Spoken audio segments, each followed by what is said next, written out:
ನಾವು ಕನ್ನಡ ಸಾಹಿತ್ಯ ಚರಿತ್ರೆಯನ್ನ ಅವಲೋಕಿಸುತ್ತಾ ಕುಮಾರವ್ಯಾಸ ಯುಗದ ವಿವರವನ್ನ ವಿಚಾರ ಮಾಡ್ತಾ ಇದ್ವು.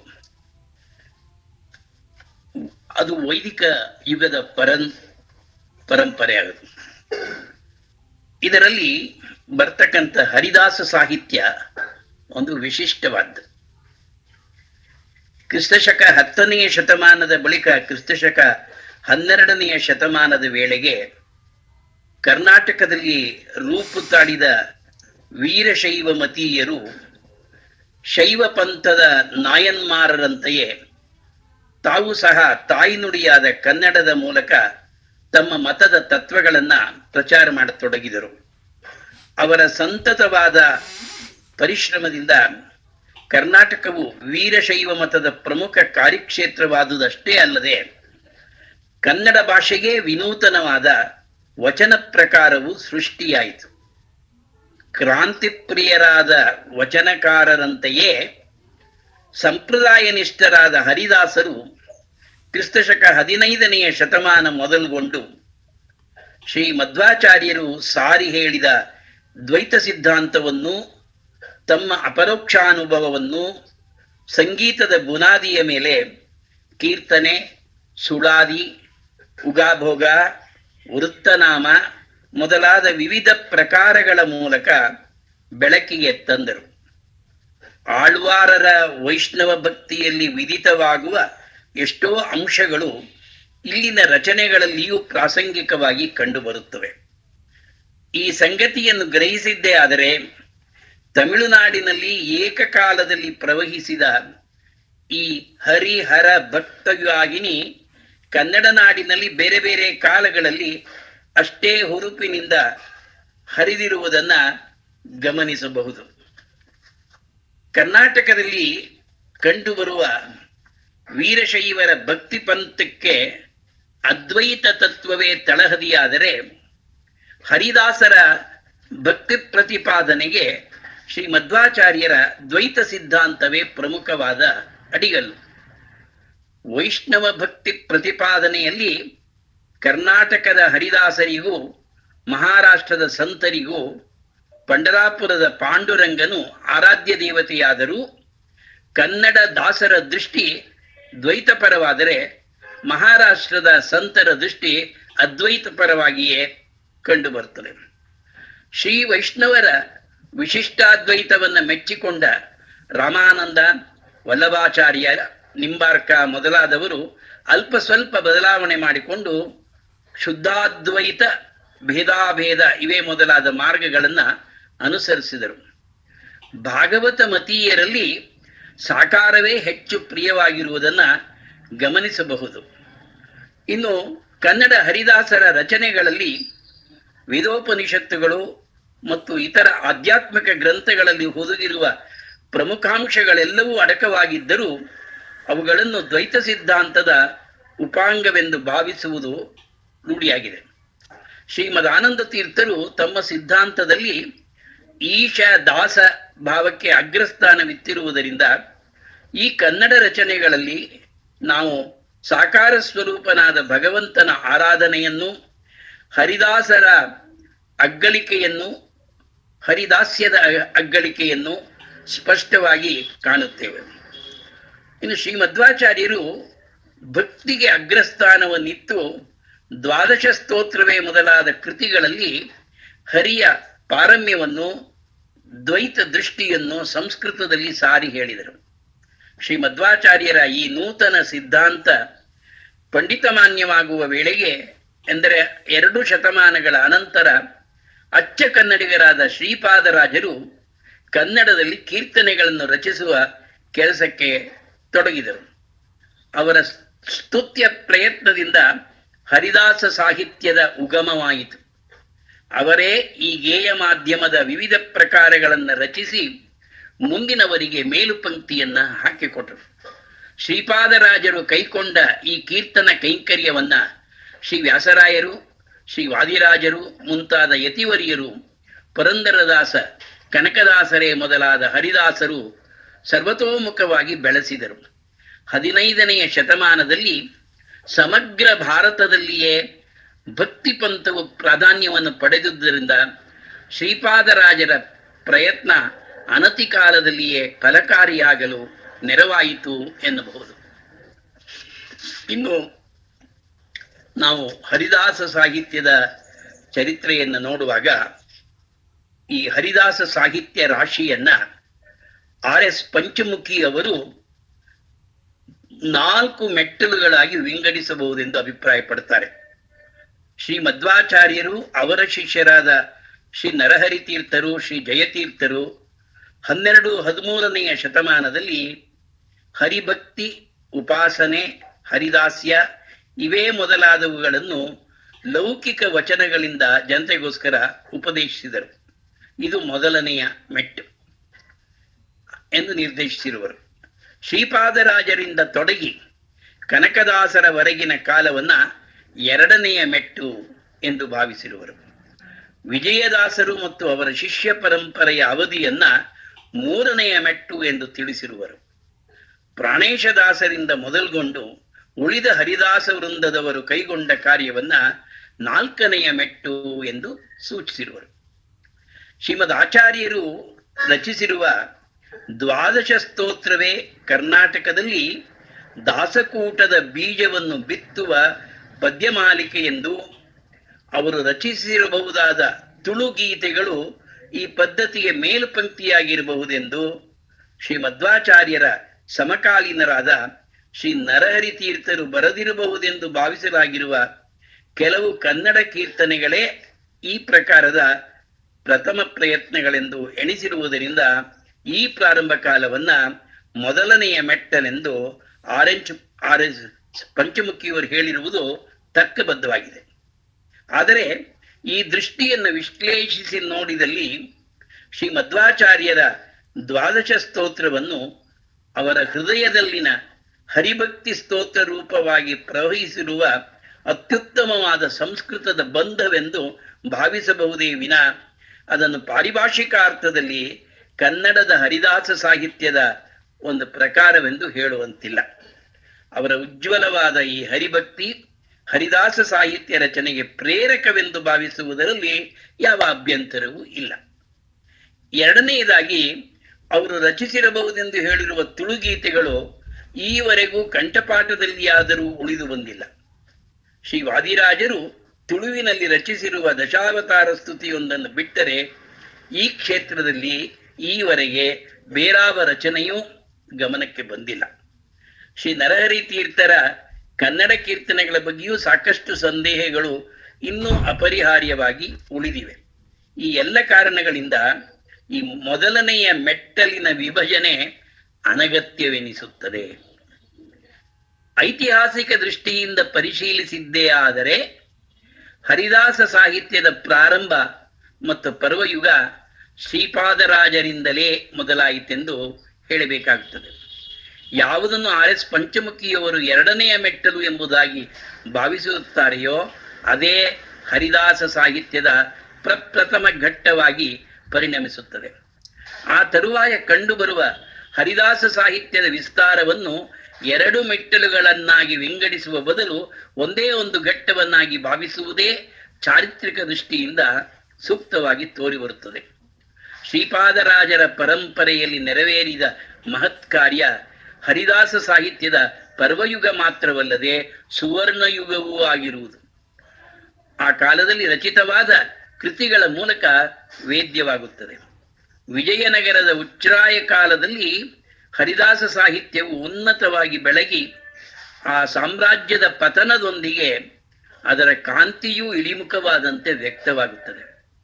ಕೆಲಕಾಲದವರೆಗೆ ಗುಪ್ತಗಾಮಿನಿಯಾಗಿದ್ದ ಈ ಹರಿದಾಸ ಸಾಹಿತ್ಯವಾಗಿನಿ ವಿಜಯದಾಸರ ಪ್ರವೇಶದಿಂದ ಪುನಶ್ಚೇತರಿಸಿಕೊಂಡು ಪರಿಪುಷ್ಟವಾಗಿ ಪ್ರಕಾಶಿಸುವುದನ್ನ ನಾವು ಸ್ಪಷ್ಟವಾಗಿ ಕಾಣಬಹುದು.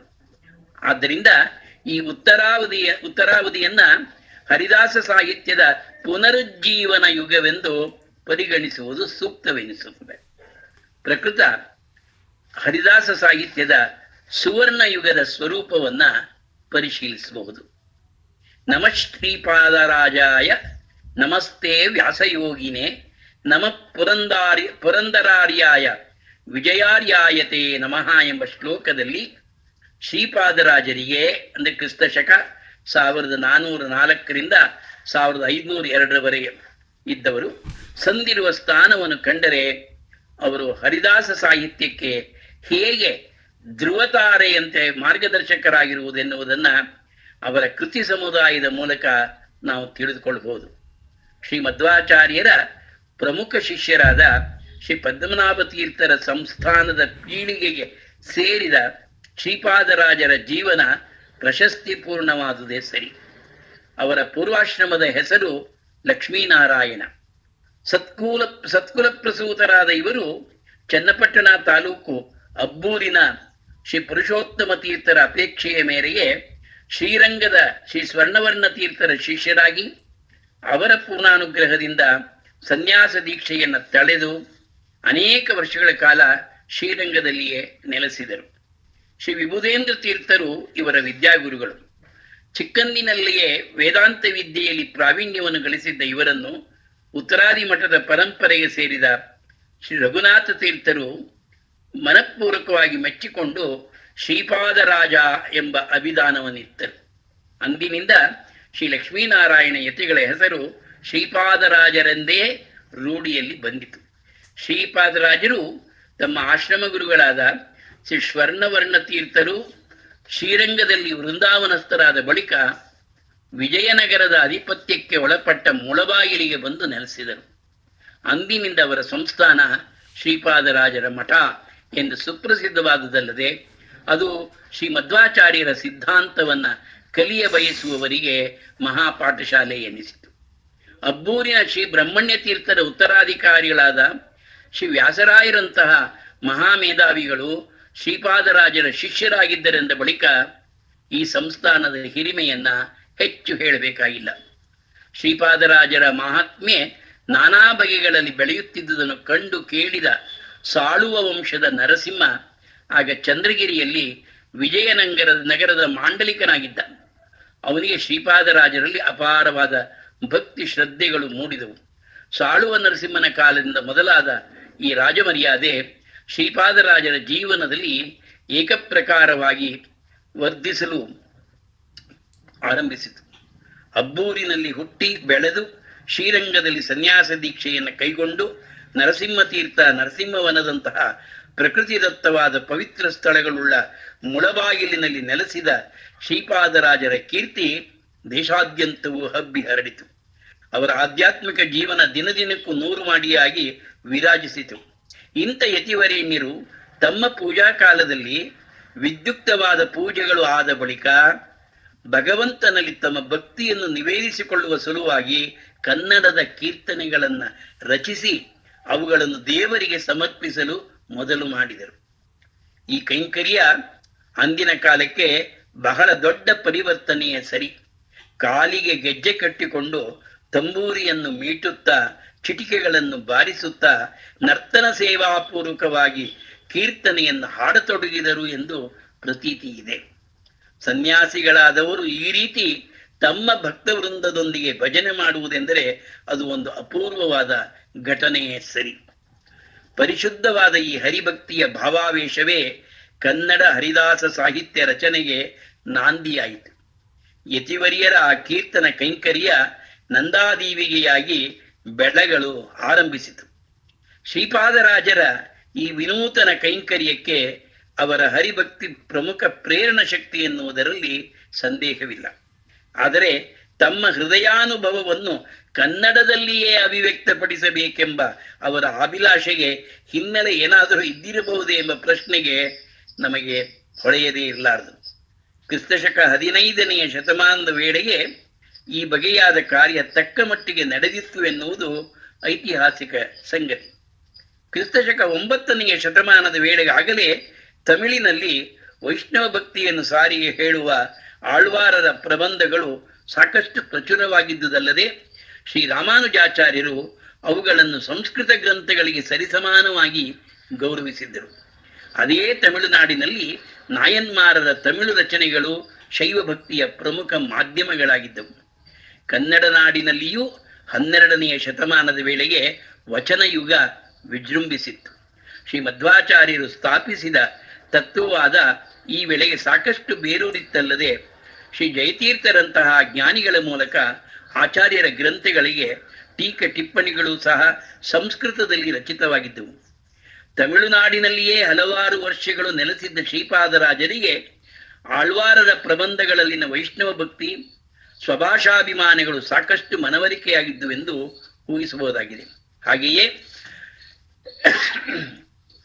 ಕನ್ನಡ ನಾಡಿನಲ್ಲಿ ಪಾರಮಾರ್ಥಿಕ ವಿಷಯಗಳನ್ನು ಕನ್ನಡದಲ್ಲಿಯೇ ಸಾರಿ ಹೇಳಿದ ವಚನಕಾರರ ಸಾಹಸವೂ ಸಹ ಅವರ ಕುತೂಹಲವನ್ನು ತಕ್ಕ ಮಟ್ಟಿಗಾದರೂ ಕೆರಳಿಸಿರಬೇಕು. ಈ ಎರಡರ ಜೊತೆಗೆ ತಮ್ಮ ಆಚಾರ್ಯರ ಸಿದ್ಧಾಂತವನ್ನು ಸಂಸ್ಕೃತವನ್ನರಿಯದ ಮಾಧ್ವಮತಾನುಯಾಯಿಗೂ ಹೇಳುವ ಹಂಬಲವು ಅವರ ಹೃದಯವನ್ನ ಮಿಡಿದಿರಬೇಕು. ಆದ್ದರಿಂದ ಅವರು ಪೂಜಾ ಕಾಲದಲ್ಲಿ ಆತ್ಮನಿವೇದನಾರ್ಥವಾಗಿ ಮೊದಲು ಮಾಡಿದ ಈ ಕೀರ್ತನ ಕೈಂಕರ್ಯದ ಕ್ಷೇತ್ರ ಕ್ರಮವಾಗಿ ವಿಸ್ತರಿಸಿ ಅವರ ರಚನೆಗಳು ಮಧ್ವ ಸಿದ್ಧಾಂತದ ಪ್ರಚಾರ ಮತ್ತು ಶ್ರೀಮದ್ ಭಾಗವತದ ಸಾರಗಳನ್ನು ತಿಳಿಯ ಹೇಳುವ ಅಕ್ಷಯ ನಿಧಿಗಳಾದವು.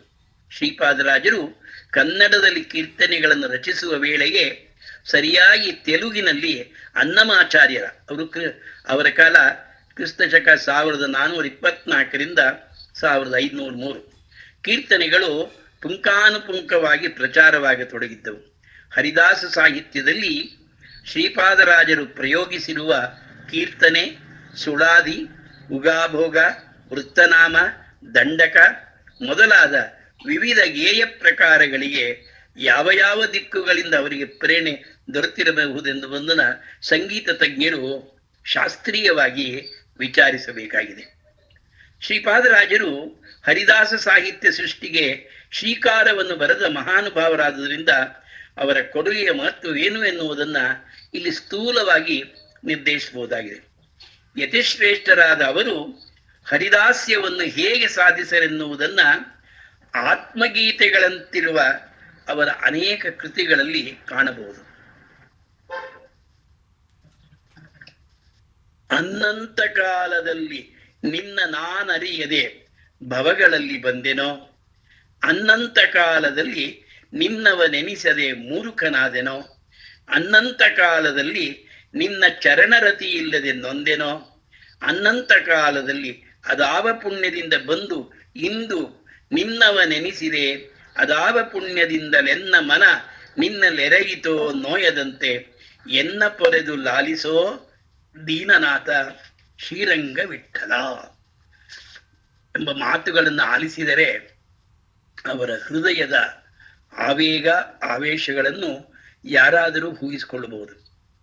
ಇಟ್ಟಾಂಗೆ ಇರುವೆನೋ ಹರಿಯೇ ಎನ್ನ ದೊರೆಯೇ, ಪಾಲೊಳಗದ್ದು ನೀರೊಳಗದ್ದು ಹರಿ ನಾ ನಿನ್ನ ನಂಬಿದೆನೋ, ನಾ ನಿನಗೇನು ಬೇಡುವುದಿಲ್ಲ ಎನ್ನ ಹೃದಯ ಕಮಲದೊಳು ನಿಂದಿರೋ ಹರಿಯೇ ಎಂಬ ಒಂದೊಂದು ನುಡಿಯಲ್ಲಿಯೂ ಹರಿಭಕ್ತನ ಆರ್ತಧ್ವನಿ ಹೇಗೆ ಅನುರಣಿಸುತ್ತಿದೆ ಎನ್ನುವುದನ್ನ ಮನಗಾಣಬಹುದು.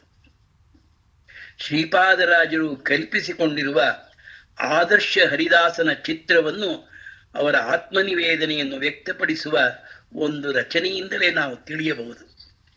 ಹರಿನಾರಾಯಣನೆಂದು ಕರವೆತ್ತಿ ಮುಗಿದೊಮ್ಮೆ ಮೈ ಮರೆದು ನಟಿಸಲಿಲ್ಲ ಕೃಷ್ಣ, ಹರಿಸ್ಮರಣೆ ಸ್ಮರಿಸಿ ಸಿರಿ ತುಳಸಿ ಪುಷ್ಪವನ್ನು ಕರವೆತ್ತಿ ನೀಡಲಿಲ್ಲ ಕೃಷ್ಣ, ಸರ್ವಜ್ಞರಾಯರು ವಿರಚಿಸಿದ ಗ್ರಂಥವನ್ನು ದರ್ಶನವೇ ಮಾಡಲಿಲ್ಲ ಕೃಷ್ಣ, ಸ್ಮರಿಸಲಾರದ ಪಾಪಸ್ಮರಣೆ ಪೂರ್ವಕ ಮಾಡಿ ಸ್ಥಿರಬಾರನಾದೆನಲ್ಲೋ ಕೃಷ್ಣ. ಹರಿದಾಸರಾದವರು ಮೈ ಮರೆತು ನರ್ತಿಸುತ್ತಾ ಭಗವಂತನಲ್ಲಿ ಹೇಗೆ ಮರೆಯಿಡಬೇಕೆಂದು ಇಲ್ಲಿ ಪ್ರಸ್ತಾಪಿಸಿರುವುದನ್ನು ನಾವು ಗಮನಿಸಬೇಕಾದ ಪ್ರಮುಖವಾದ ಅಂಶ. ಇವುಗಳಲ್ಲದೆ ಶ್ರೀಮಧ್ವಾಚಾರ್ಯರ ಅವತಾರತ್ರಯವನ್ನು ಕುರಿತ ಮಧ್ವನಾಮವಂತೂ ತುಂಬಾ ಪ್ರಸಿದ್ಧ. ರಂಗವಿಠಲನೆಂಬ ಅಂಕಿತಕ್ಕೆ ಒಪ್ಪುವಂತೆ ಶ್ರೀಕೃಷ್ಣನ ಬಾಲಲೀಲೆ, ವೇಣುಗೀತದ ವಿಸ್ಮಯ, ಗೋಪಿಯರ ಅಂತರಂಗವನ್ನೇ ತೆರೆದು ತೋರುವ ಭ್ರಮರಗೀತ ಮೊದಲಾದ ಸಂದರ್ಭಗಳನ್ನು ಕುರಿತು ಅವರು ರಚಿಸಿರುವ ಕೃತಿಗಳು ಶ್ರೀಮದ್ ಭಾಗವತದ ಸಾರವನ್ನೇ ನಮಗೆ ನೀಡುವಂತಿದೆ. ಕಂಗಳಿದ್ಯಾತಕೋ ಕಾವೇರಿ ರಂಗನ ನೋಡದ ಎಂಬ ಚಿರಪರಿಚಿತವಾದ ಕೀರ್ತನೆ ಶ್ರೀರಂಗದಲ್ಲಿ ರಂಗನಾಥನ ವೈಭವವನ್ನು ಚಿತ್ರಿಸಿದ್ದೇ ಆದರೆ, ರಂಗನಾಥನ ನೋಡುವ ಬನ್ನಿ ಶ್ರೀರಂಗನ ದಿವ್ಯ ವಿಮಾನದಲ್ಲಿ ಹನ ಎಂಬ ಬೇರೊಂದು ಕೀರ್ತನೆ ಅವರು ಎಲ್ಲರನ್ನೂ ಹೇಗೆ ಆ ಸ್ವಾಮಿಯ ವೈಭವವನ್ನು ಕಣ್ಣಾರೆ ಕಂಡು ಸಂತೋಷಿಸಲು ಕರೆಯುತ್ತಿರುವರು ಎನ್ನುವುದನ್ನ ಕುರಿತಾಗಿದೆ. ಹಲವಾರು ವರ್ಷಗಳ ಕಾಲ ಶ್ರೀರಂಗದಲ್ಲಿಯೇ ಇದ್ದು ಕ್ಷೇತ್ರದ ಸವಿಯನ್ನು ಸವಿದ ಶ್ರೀಪಾದರಾಜರು ಹೀಗೆ ಮೈಮರೆಯುವುದು ಸಹಜವೇ ಸರಿ.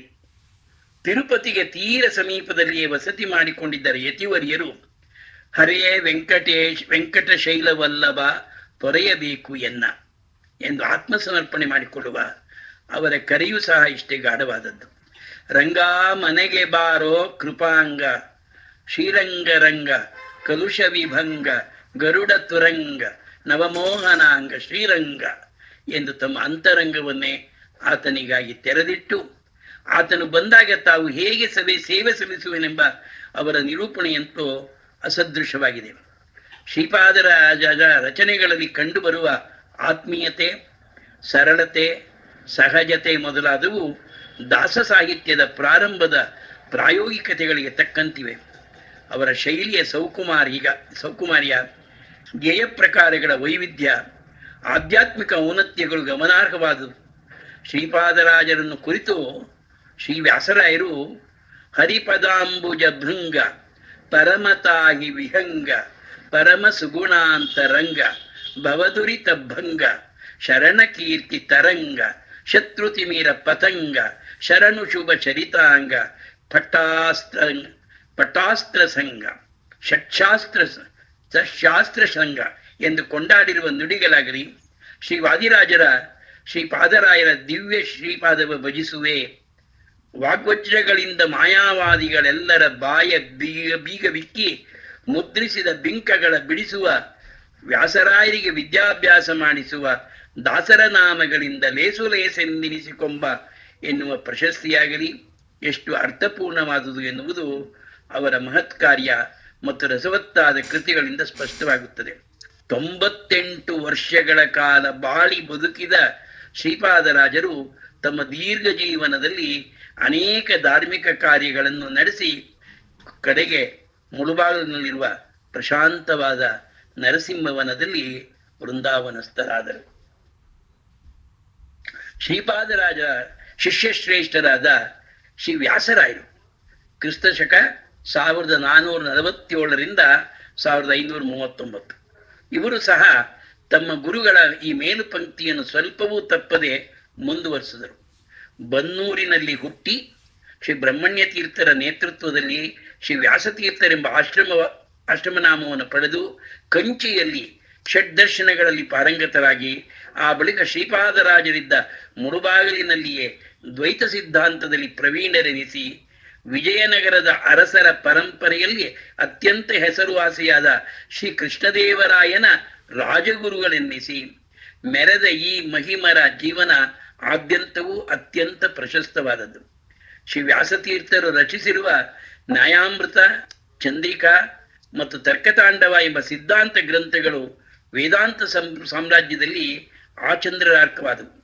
ಶ್ರೀ ವ್ಯಾಸತೀರ್ಥರ ಪ್ರಭಾವ ಉತ್ತರ ಭಾರತಕ್ಕೂ ವ್ಯಾಪಿಸಿ ಚೈತನ್ಯ ಪಂಥದವರಿಗೂ ಚೇತನ ಪ್ರಾಯವಾಯಿತೆಂದ ಬಳಿಕ ಅವರ ಆಧ್ಯಾತ್ಮಿಕ ದಿಗ್ವಿಜಯವನ್ನು ಹೆಚ್ಚು ವರ್ಣಿಸುವ ಅಗತ್ಯವಿಲ್ಲ. ಇಂಥ ತತ್ವಜ್ಞಾನಿಗಳು ಶ್ರೀಪಾದರಾಜರಂತೆಯೇ ಕನ್ನಡದಲ್ಲಿಯೂ ಕೀರ್ತನೆ, ಸುಳಾದಿ ಮತ್ತು ಉಗಾಭೋಗಗಳನ್ನು ರಚಿಸಿ ಹರಿದಾಸ ಸಾಹಿತ್ಯಕ್ಕೆ ಅಪಾರವಾದ ಆದರ ಮನ್ನಣೆಗಳನ್ನು ದೊರಕಿಸಿಕೊಟ್ರು. ಶ್ರೀ ವ್ಯಾಸರಾಯರು ತಮ್ಮ ಆರಾಧ್ಯ ದೇವತೆಯಾದ ಶ್ರೀ ಗೋಪಾಲಕೃಷ್ಣನ ಪ್ರೀತ್ಯರ್ಥವಾಗಿ ಶ್ರೀಕೃಷ್ಣ ಎಂಬ ಅಂಕಿತದಲ್ಲಿ ತಮ್ಮ ಕೃತಿಗಳನ್ನು ರಚಿಸಿದರು. ಶ್ರೀ ವ್ಯಾಸರಾಯರ ಕೃತಿಗಳನ್ನು ಅವಲೋಕಿಸಿದ್ದೇ ಆದರೆ ಅವುಗಳಲ್ಲಿ ಅವರ ಆತ್ಮಶೋಧನೆಗೆ ಸಂಬಂಧಿಸಿದ ಕೆಲವು ರಚನೆಗಳು ಕಂಡುಬರುವುದಲ್ಲದೆ ಶ್ರೀಕೃಷ್ಣ ಮತ್ತು ಆತನ ಸಾನ್ನಿಧ್ಯದಿಂದ ಪರಮ ಪವಿತ್ರವೆನಿಸಿದ ಗೋಕುಲದ ಸುಂದರವಾದ ಚಿತ್ರ ಸಾಕಷ್ಟು ಚಿತ್ತಾಕರ್ಷಕವಾಗಿ ನಿರೂಪಿತವಾಗಿರುವುದನ್ನು ಕಾಣಬಹುದು. ಆಳಿದ ನೀನು ನಿನ್ನಾಳು ನಾನು, ತಂದೆ ನೀನು ನಿನ್ನ ಕಂದ ನಾನು, ಶರಣ್ಯ ನೀನು ನಿನ್ನ ದಯಕ್ಕೆ ಪಾತುರ ನಾನು, ನೋವ ನೋಡಿನ್ನು ಕಾವೇರಿಲ್ಲೆಂದು ಶ್ರೀಕೃಷ್ಣ ಎನ್ನನ್ನು ಕಾಯಬೇಕೈ ತಂದೆ ಎಂದು ಹರಿದಾಸ್ಯವನ್ನು ಕೈಕೊಂಡ ಶ್ರೀ ವ್ಯಾಸರಾಯರು ಭಗವಂತನನ್ನು ಬಗೆ ಬಗೆಯಾಗಿ ಸ್ತುತಿಸಿದ್ದಾರೆ. ತಮ್ಮ ಲೋಪದೋಷಗಳನ್ನೆಲ್ಲ ಮುಚ್ಚುಮರೆಯಿಲ್ಲದೆ ಪರಮಾತ್ಮನಲ್ಲಿ ವಿನಂತಿ ಮಾಡಿಕೊಂಡು, ತಮ್ಮ ರಾಜಸ ಬುದ್ಧಿ ಪರಮಾತ್ಮನ ಕಾರುಣ್ಯದ ಸೋನೆ ಸುರಿಯುವುದೇ ತಡ ಕೊಚ್ಚಿ ಹೋಗುವುದೆಂದು, ತಾಮಸ ಬುದ್ಧಿ ಪರಮಾತ್ಮನ ಶ್ರೀಮೂರ್ತಿ ಪ್ರಕಾಶಿಸಿದರೆ ಅಡಗುವುದೆಂದು, ತಮ್ಮಲ್ಲಿನ ಕಾಠಿಣ್ಯ ಪರಮಾತ್ಮನ ಪಾದಸ್ಪರ್ಶದಿಂದ ಅಹಲ್ಯ ಉದ್ಧಾರವಾದಂತೆ ಮೃದುವಾಗುವುದೆಂದು ವಿಷದಪಡಿಸಿರುವರು. ನಿನ್ನಿಂದ ನಿನ್ನ ದಾಸರೇ ಮಿಗಿಲೋ ಕೃಷ್ಣ ಎಂದು ಸ್ವಾಮಿಯ ಭಕ್ತಪರಾಧೀನತೆಯನ್ನು ದೈವಭಕ್ತರಾದ ಭೀಷ್ಮ, ಧರ್ಮರಾಯ, ಪಾರ್ಥ, ಬಲಿ, ಗೋಪಿಯರು ಹೇಗೆ ಆತನನ್ನು ತಮ್ಮ ವಶಪಡಿಸಿಕೊಂಡಿದ್ದರೆಂಬ ಪ್ರಸಂಗಗಳನ್ನು ಉದಾಹರಿಸಿ ಸಮರ್ಥಿಸಿರುವರು. ಅಂಥ ಹರಿದಾಸರ ಸಂಘದ ಸೌಭಾಗ್ಯವನ್ನ ನಿವೇದಿಸಿ ಆ ಮೂಲಕ ತಾವೂ ಹೇಗೆ ಪುನೀತರಾದರೆನ್ನುವುದನ್ನು, ಎನ್ನಲ್ಲಿ ಹೊಂದಿಪ್ಪ ನಿನ್ನ ನರಿಯದಂತೆ ನಿನ್ನೆ ತೋರಿದರೆನೆಗೆ ನಿನ್ನ ದಾಸರು ಶ್ರೀಕೃಷ್ಣ ಎಂಬುದಾಗಿ ಸಾರಿ ಹೇಳಿ ಸಂತೋಷ ಪಡುವರು. ರಂಗಯ್ಯ ಮನೆಗೆ ಬಂದರೆ ಅಂತರಂಗದಿ ಗುಡಿ ಕಟ್ಟಿ ಕುಣಿವೆನಾ ಎಂದು ಹಿರಿಹಿರಿಗುವ ಶ್ರೀ ವ್ಯಾಸರಾಯರು ತಮ್ಮ ಇಷ್ಟಾರ್ಥವು ಈಡೇರುವುದೇ ತಡ ತಮ್ಮ ಆನಂದವನ್ನ ಅದ್ವಿತೀಯವಾಗಿ ವ್ಯಕ್ತಪಡಿಸಿರುವರು. ಬಾಡಿದ ಮಾವು ಪಲ್ಲವಿಸಿತು, ಬಿಸಿಲು ಬೆಳದಿಂಗಳಾಯಿತು, ಹಾವು ನ್ಯಾವಳವಾಯಿತು, ದವಾನಳ ತಂಪಾಯಿತು ಎಂದು ಬಗೆ ಬಗೆಯಾಗಿ ಬಣ್ಣಿಸಿರುವರು.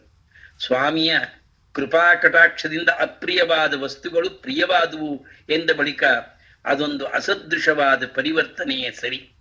ಶ್ರೀ ವ್ಯಾಸರಾಯರಿಗೆ ಶ್ರೀಕೃಷ್ಣನು ಅಡ್ಡಾಡಿದ ವೃಂದಾವನವೆಂದರೆ ಎಲ್ಲಿಲ್ಲದ ಆನಂದ, ಗೋಪಿಯರೆಂದರೆ ಇತಿಮಿತಿ ಇಲ್ಲದ ಅಕ್ಕರೆ. ಗೋಪಿಯರ ಆತುರ, ಕಾತರ, ಆನಂದ, ಆಕಾಂಕ್ಷೆಗಳನ್ನ ಹಲವಾರು ವಿಧವಾಗಿ ನಿರೂಪಿಸಿರುತ್ತಾರೆ. ವೃಂದಾವನಾಭಿಮುಖವಾಗಿ ತೆರಳಲಿರುವ ಗೋಪಿಯರ ಪರಸ್ಪರ ಸಂವಾದದಲ್ಲಿ ಆ ಪವಿತ್ರ ಸ್ಥಳದ ಮೇಲ್ಮೆಯನ್ನು ಸಾಕಷ್ಟು ವಿಸ್ತಾರವಾಗಿಯೇ ಚಿತ್ರಿಸಿರುತ್ತಾರೆ. ಕೃಷ್ಣನ ವೇಣುಗಾನಕ್ಕೆ ಮಾರುಹೋದ ತರುಲತೆಗಳು ಪುಳಕಗೊಂಡಂತೆಯೇ ಅಚಲವಾದ ಗಿರಿಯೂ ಕರಗಿ ತೊರೆಯಾಗಿ ಹರಿಯತೊಡಗಿತು ಎಂಬ ಕಲ್ಪನೆ ಅತಿಶಯವಾದುದೇ ಸರಿ. ಶ್ರೀಕೃಷ್ಣನು ಧರಿಸಿರುವ ವನಮಾಲೆಯ ಕಿರಣಗಳ ಕಾಂತಿ ಇಂದ್ರಚಾಪವೆನ್ನಿಸಿದರೆ ಆತನ ಪ್ರೀತಾಂಬ್ರದ ಕಾಂತಿ ಮಿಂಚಿನಂತೆ ಭಾಸವಾಗುತ್ತಿತ್ತಂತೆ. ಸುಮಧುರವಾದ ಕೊಳಲ ಗಾನ ಎಳೆಯ ಗರ್ಜನೆಯನ್ನಿಸಲು ನೀಲಮೇಘ ಶ್ಯಾಮನೆಂಬ ಹೆಸರಿಗೆ ತಕ್ಕಂತೆ ಆ ಪರಮಾತ್ಮನೇ ಮೋಡವೆಂದೆಣಿಸಿ ಜಾತಕ ಪಕ್ಷಿ ನಲಿಯುತ್ತಿತ್ತು ಎನ್ನುವುದು ಶ್ರೀ ವ್ಯಾಸರಾಯರ ರಸಾರ್ದ್ರ ಚಿತ್ತದ ಪ್ರತೀಕವೇ ಸರಿ. ಈ ತೆರನಾಗಿ ಆನಂದದಾಯಕವೆನ್ನಿಸಿ ಅಮೂಲ್ಯವಾದ ಸಾಹಿತ್ಯದ ನಿಕ್ಷೇಪಗಳಿವೆ. ತಮ್ಮ ಸಂಸ್ಕೃತ ಗ್ರಂಥಗಳಿಂದ ವ್ಯಾಸರಾಯರು ಶಾಸ್ತ್ರ ಪ್ರಪಂಚದ ಎಷ್ಟು ಉನ್ನತಿಯನ್ನು ಗಳಿಸಿದ್ದರೋ ಕನ್ನಡ ರಚನೆಗಳಿಂದ ಹರಿದಾಸ ಸಾಹಿತ್ಯ ಕ್ಷೇತ್ರದಲ್ಲಿಯೂ ಅಷ್ಟೇ ಹಿರಿಮೆಯನ್ನು ಸಾಧಿಸಿರುವೆನ್ನುವುದರಲ್ಲಿ ಸಂದೇಹವಿಲ್ಲ. ಶ್ರೀ ವ್ಯಾಸರಾಯರು ತಮ್ಮ ಮಟ್ಟಿಗೆ ತಾವು ಉದ್ಧಾರವಾಗಿ ಅಷ್ಟಕ್ಕೆ ತೃಪ್ತಿ ಪಟ್ಟುಕೊಂಡವರಲ್ಲ. ತಮ್ಮ ಗುರುಗಳಾದ ಶ್ರೀಪಾದರಾಜರು ಪ್ರಾರಂಭಿಸಿದ ಈ ಕೀರ್ತನ ಕೈಂಕರ್ಯಕ್ಕೆ ಒಂದು ಸುವ್ಯವಸ್ಥೆಯನ್ನು ಕಲ್ಪಿಸಬೇಕೆಂದು ನಿಶ್ಚಯಿಸಿ ಹರಿದಾಸರ ಒಂದು ವೃಂದವನ್ನೇ ನಿರ್ಮಿಸಿದಂತೆ ತೋರಿ ಬರುತ್ತದೆ. ಏಕೆಂದರೆ ಪುರಂದರದಾಸರು, ಕನಕದಾಸರು ಮೊದಲಾದ ಪ್ರತಿಭಾನ್ವಿತ ಹರಿದಾಸರು ಶ್ರೀ ವ್ಯಾಸರಾಯರ ಅನುಗ್ರಹಕ್ಕೆ ಪಾತ್ರರಾಗಿ ಈ ಸೇವಾ ದೀಕ್ಷೆಯನ್ನು ಕೈಕೊಂಡರೆನ್ನುವುದಕ್ಕೆ ಪ್ರತ್ಯಕ್ಷ ಮತ್ತು ಪರೋಕ್ಷ ಪ್ರಮಾಣಗಳಿವೆ. ಶ್ರೀ ಪುರಂದರದಾಸರು ಶ್ರೀ ವ್ಯಾಸರಾಯರಿಂದ ತಾವು ಪುರಂದರ ವಿಠಲ ಎಂಬ ಅಂಕಿತವನ್ನು ಪಡೆದುದನ್ನು ತಮ್ಮ ಗುರುಗಳನ್ನು ಕುರಿತ ಸುಳಾದಿಯಲ್ಲಿ ಸ್ಪಷ್ಟವಾಗಿ ಉಲ್ಲೇಖಿಸಿರುತ್ತಾರೆ. ಶ್ರೀ ವ್ಯಾಸರಾಯರ ಚರಣ ದರ್ಶನದಿಂದ ತಾವು ಮತ್ತು ತಮ್ಮ ಕುಲಕೋಟಿಯೇ ಪಾವನವಾದುದಲ್ಲದೆ ಆ ಮೂಲಕ ಶ್ರೀಶನ್ನ ಭಜಿಸುವುದಕ್ಕೆ ಅಧಿಕಾರಿ ನಾನಾದೆ ಎಂದು ಘಂಟಾಘೋಷವಾಗಿ ಹೇಳಿರುವರು.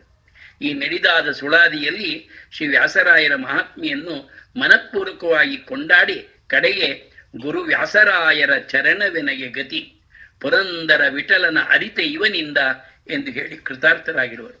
ಇದೇ ವ್ಯಾಸರಾಯರು ಕನಕದಾಸರನ್ನು ಬರಮಾಡಿಕೊಂಡು ಅವರ ಮೇಲೆ ತಮ್ಮ ಅಪಾರ ವಿಶ್ವಾಸವನ್ನು ತೋರಲು ಆಗ ಅಸೂಯಾಪರರಾದ ಕೆಲವು ಶಿಷ್ಯರು ಹೇಗೆ ವರ್ತಿಸಿದರು ಎನ್ನುವುದನ್ನ ಪುರಂದರದಾಸರು ಒಂದು ಕೀರ್ತನೆಯಲ್ಲಿ ಪ್ರಸ್ತಾಪಿಸಿರುವರು.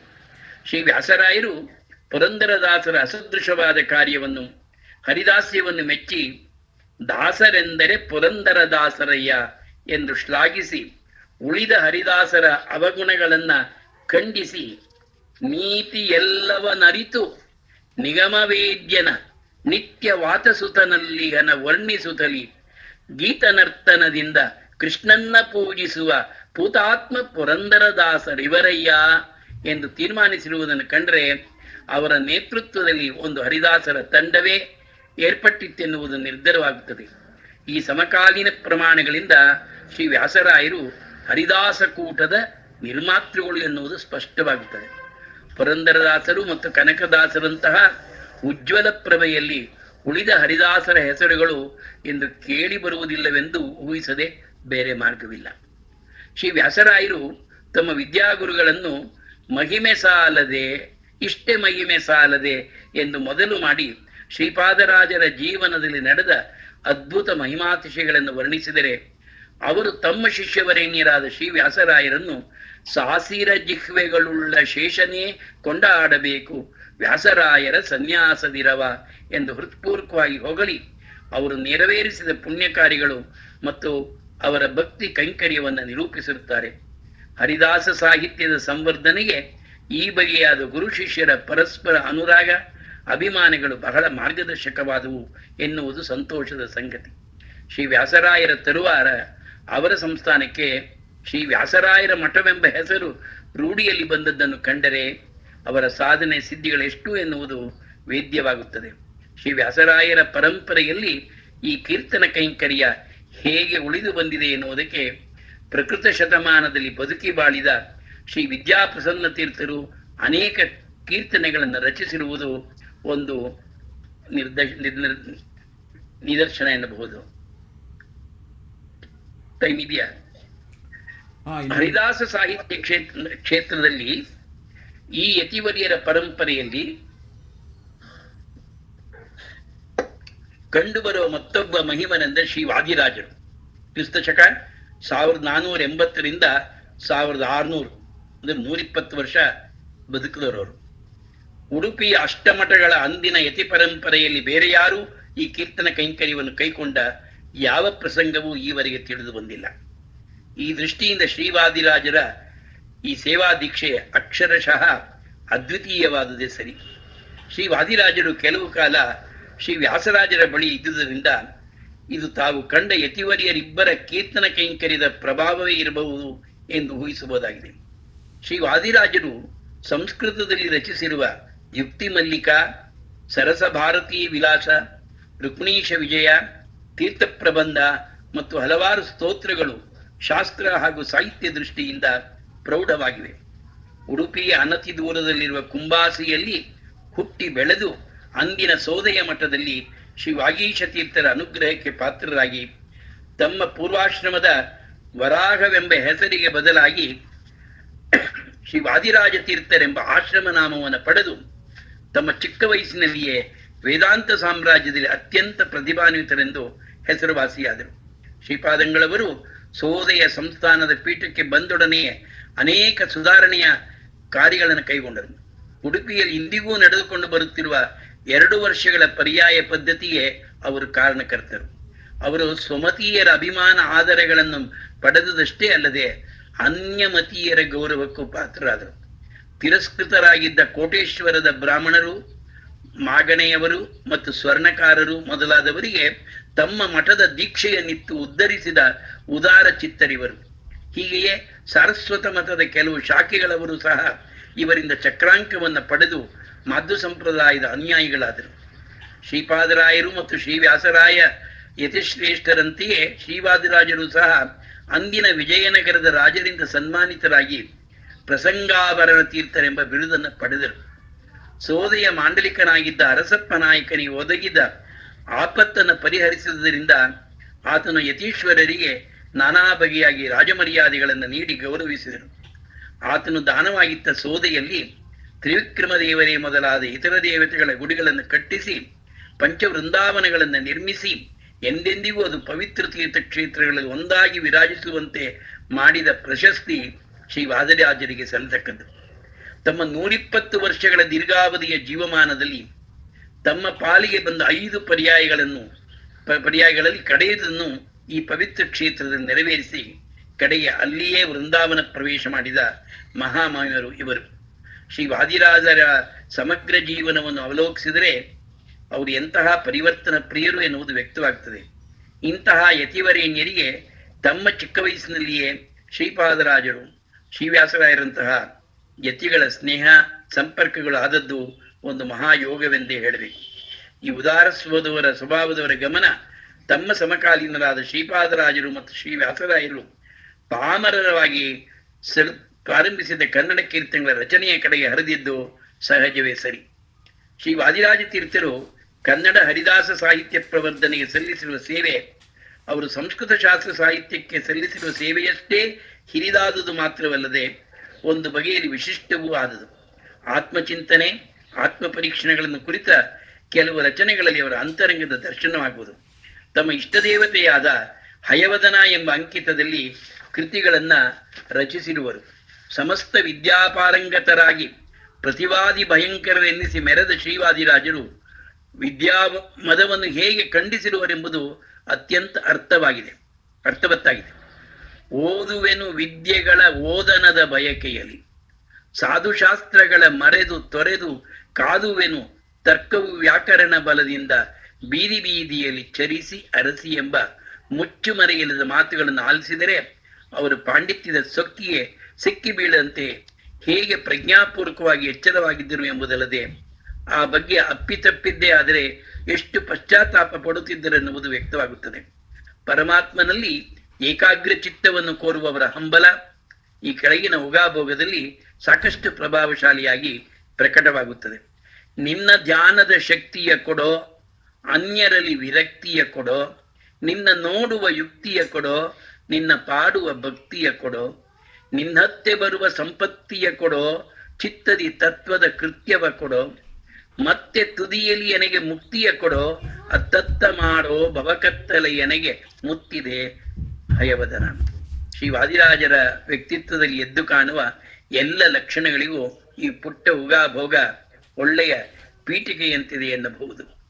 ಬಾಲಸನ್ಯಾಸಿಗಳಾದ ಅವರಿಗೆ ಚಿಕ್ಕಂದಿನಿಂದಲೇ ಭಗವಂತನ ಧ್ಯಾನವೆನ್ನುವುದು ಸ್ವಾಭಾವಿಕ ಗುಣವಾಗಿ ಪರಿಣಮಿಸಿ ವಿರಕ್ತಿಯನ್ನು ಸಾಧಿಸಲು ಸಾಧ್ಯವಾಯಿತು. ಅವರ ಕೃತಿಗಳಲ್ಲೆಲ್ಲ ಪ್ರಾಯದಂತಿರುವ ಯುಕ್ತಿ ಮಲ್ಲಿಕೆಯ ರಚನೆಯನ್ನು ನೆನೆದರೆ ನಿನ್ನ ನೋಡುವ ಯುಕ್ತಿಯ ಕೊಡೋ ಎಂಬ ಅವರ ಪ್ರಾರ್ಥನೆ ಎಷ್ಟರ ಮಟ್ಟಿಗೆ ಕೃತಾರ್ಥವಾಗಿದೆ ಎನ್ನುವುದಕ್ಕೆ ನಿದರ್ಶನವಾಗಿದೆ. ಅವರು ಹಾರೈಸಿರುವ ಭಕ್ತಿಯ ಪ್ರತಿಫಲವೇ ಅವರು ನಮಗೆ ಬಿಟ್ಟು ಹೋಗಿರುವ 100 ಕನ್ನಡ ಗೀತೆಗಳು. ತಾವು ವೃಂದಾವನವನ್ನು ಪ್ರವೇಶಿಸಿದ ಮಹಾಮಹಿಮರಾದುದರಿಂದ ಅವರ ಮಹತ್ವಾಕಾಂಕ್ಷೆಯಿಂದ ನಿನ್ನತ್ತೆ ಬರುವ ಸಂಪತ್ತಿಯ ಕೊಡೋ ಎಂಬ ಕೋರಿಕೆಯು ನೆರವೇರಿದೆ. ಮಾಧ್ವತತ್ವದ ಪ್ರತಿಪಾದಕರಲ್ಲಿ ಒಬ್ಬರಾದ ಅವರಲ್ಲಿ ತತ್ವಜ್ಞಾನವೆನ್ನುವುದು ತುಂಬಿ ತೊಳುಕುತ್ತಿತ್ತು. ಭಾವಿ ಸಮೀರರಾದ ಅವರಿಗೆ ಮುಕ್ತಿಯಂತೂ ಕಟ್ಟಿಟ್ಟ ಬುತ್ತಿಯೇ ಸರಿ. ಶ್ರೀ ವಾದಿರಾಜರಂತಹ ಯತಿಗಳಿಗೆ ಯಾವುದಕ್ಕೂ ಕಡಿಮೆ ಇರಲಿಲ್ಲ. ಆದರೂ ಅವರು ತಮ್ಮ ಒಂದು ಕೀರ್ತನೆಯಲ್ಲಿ ಸಕಲ ಸಾಧನವೆನಗೆ ಕೈ ಸೇರಿತು, ಮುಕುತಿಯ ಮಾತಿಗೆ ಬಾರದ ಧನವು ಎಂದು ಪರಿತಪಿಸಿರುತ್ತಾರೆ. ಸಾಂಸಾರಿಕವಾಗಿ ತೊಳಲಿ ಬಳಲುತ್ತಿರುವ ಇತರರ ಸಂಕಟಗಳ ಕಡೆಯೂ ಅವರ ಗಮನ ಹರಿದಿರುವುದುಂಟು.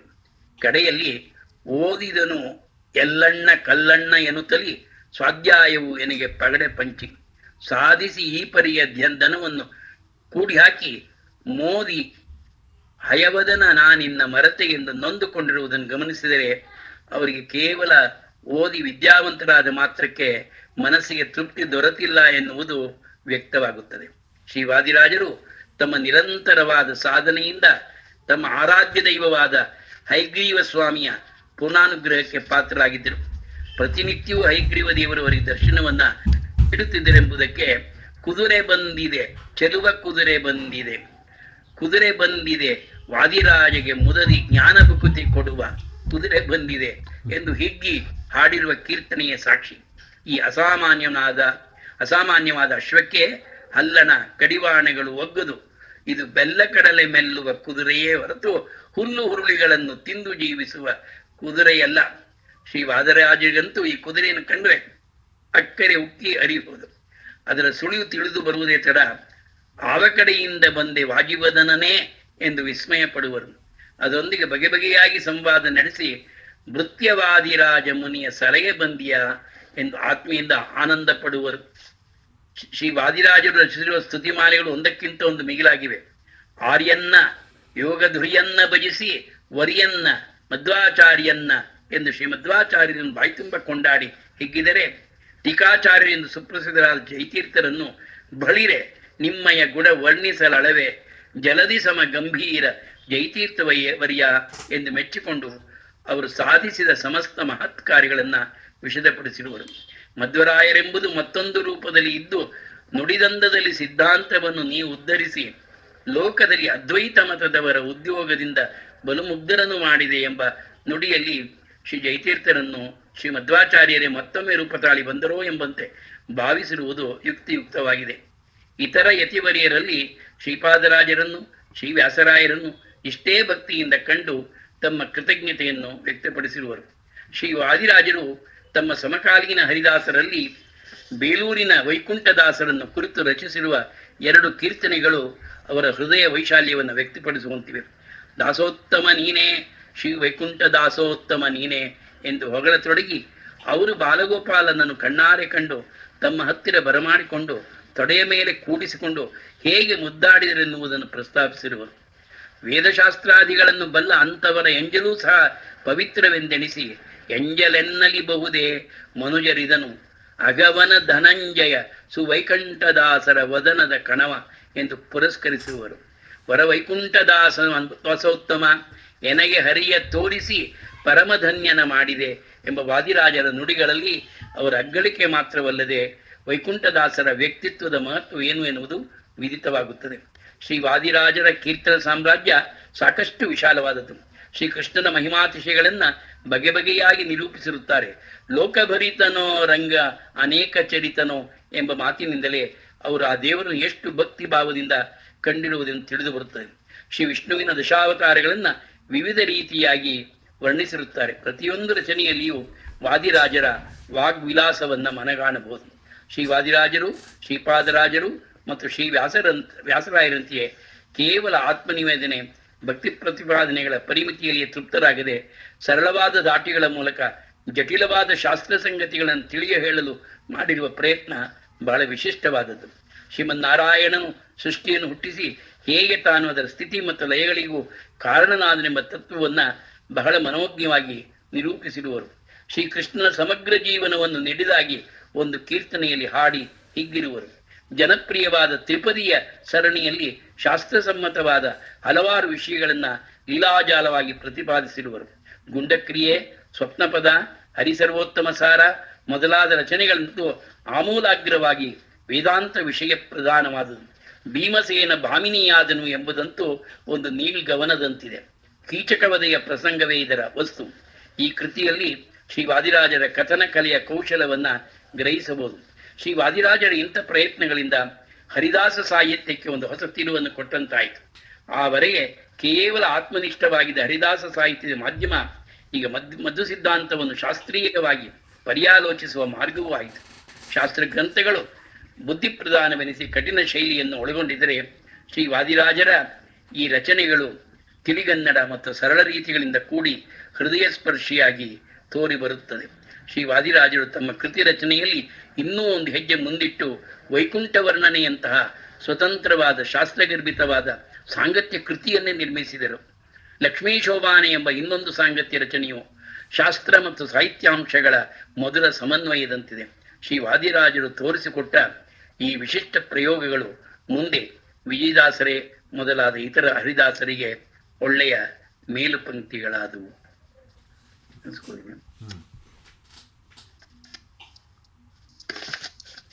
ಅಲ್ಲಿಗೆ ಇಲ್ಲಿಗೆ ಮುಗಿಸಿ ನೆಕ್ಸ್ಟ್ ಮೂರು ಯತಿತ್ರಯರು ದಾಸರಾಗಿದ್ದನ್ನ ಮುಗಿಸಿದ್ವಿ. ಇನ್ನು ಮುಂದೆ ದಾಸರಿಗಳು ಸೊ ಇನ್ನೊಂದಿರಲಿ ಅಥವಾ ಇನ್ನೂ ಒಂದು ದಾಸರು ಆಗ್ಬೋದು. ಅಂದ್ರೆ ಡೀಟೇಲ್ ಆಗಿ ಹೇಳಕ್ಕೋದ್ರೆ ಆಗುತ್ತೆ. ಹೌದು, ಆಯ್ತು. ಅದೇ ಅಂದ್ರೆ ಪೂರ್ತಿ ಹರಿದಾಸ ಸಾಹಿತ್ಯ ಚರಿತ್ರೆ ಗೊತ್ತಾಗತ್ತೆ ಒಂಥರ ಇದಾಗಿ. ಇದಕ್ಕೆ ಕೊನೆಗೆ ಹೇಳ್ತೀನಿ. ಇದಕ್ಕೆ ವರದರಾಜರು ವರದರಾಜ ಲೇಖನ ಇದು, ವರದರಾಜ ಪುಸ್ತಕ ಇದು, ಬಹಳ ಹರಿದಾಸ ಸಾಹಿತ್ಯ ಸಾರ ಅಂತ ಒಂದು ಒಳ್ಳೆ ಉತ್ತಮ ಗ್ರಂಥ, ವರದರಾಜ ಕೊಡುಗೆ, ಚೆನ್ನಾಗಿದೆ. ಇದನ್ನೇ ಆರಿಸ್ಕೊಂಡೆ. ಅದಕ್ಕೆ ಇದು ಅವರು PhD ಮಾಡಿದ್ದು ಅಥವಾ ಅವ್ರ MA ಥೀಸಿಸ್? ಅವರು PhD ಮಾಡಿದ್ದು ಕುಮಾರರಾಮನ ಸಾಂಗತ್ಯಗಳು, ಕುಮಾರರಾಮನ ಕಥೆ ಬಗ್ಗೆ. ಆದ್ರೆ ಅವರು ತಗೊಂಡಿದ್ದು ಹರಿದಾಸ ಸಾಹಿತ್ಯ. ಕೊನೆಗೆ ಇದೊಂದು ಫೆಲೋಶಿಪ್ ಸಿಕ್ಕಿ ಗೌರ್ಮೆಂಟ್ ಒಂದು ಹರಿದಾಸ ಸಾಹಿತ್ಯಕ್ಕೆ ಒಂದು ಚೇರ್ ಮಾಡಿದ್ರು, ಹರಿದಾಸ ಸಾಹಿತ್ಯಕ್ಕೆ ಯೂನಿವರ್ಸಿಟಿ ಒಳಗೆ. ಅದಕ್ಕೆ ವರದರಾಜ ಹೆಡ್ ಆಗಿ ಎಲ್ಲ ಕಡೆ ಟ್ರಾವೆಲ್ ಮಾಡಿ ರೆಕಾರ್ಡ್ಗಳಿಗೆ ತಂದು ಮಾಡಿ ಅನೇಕ ಬುಕ್ಗಳು ಬರೆದು ಬೇರೆಯವ್ರ ಕೈಲಿ ಬರೆಸಿ ಇದನ್ನ ಇವರು ಮ್ಯಾಗ್ನಮ್ ಆಪಸ್ ಅನ್ಬೋದು, ಹರಿದಾಸ ಸಾಹಿತ್ಯ ಸಾರ ಅಂತ ಒಂದು ದೊಡ್ಡ ಪುಸ್ತಕ, ತುಂಬಾ ಚೆನ್ನಾಗಿ ಬರೆದಿದ್ದಾರೆ. ಅದ್ರ ಬರೀ ನಾನು ಈ ಪೂರ್ತಿ ದಾಸರ ಒಂದು ಇದು ಕೊಡ್ತಾರಲ್ಲ ಅಷ್ಟು ಮಾತ್ರ ಒಂದು 3 ಅಧ್ಯಾಯ ಕವರ್ ಮಾಡ್ತೀನಿ. ಇದು ಸುವರ್ಣ ಯುಗ. ಆಮೇಲೆ ನಿಂಗೆ ಟೈಮ್ ಆಯ್ತಾ? ಇವಾಗ ಎಂಡ್ ಮಾಡ್ತೀನಿ ರೆಕಾರ್ಡಿಂಗ್. 1 ನಿಮಿಷ ಎಂಡ್ ಮಾಡ್ಬಿಟ್ಟಾರೆ. ಮೀಟಿಂಗ್ ಮಾಡ್ಕೊ.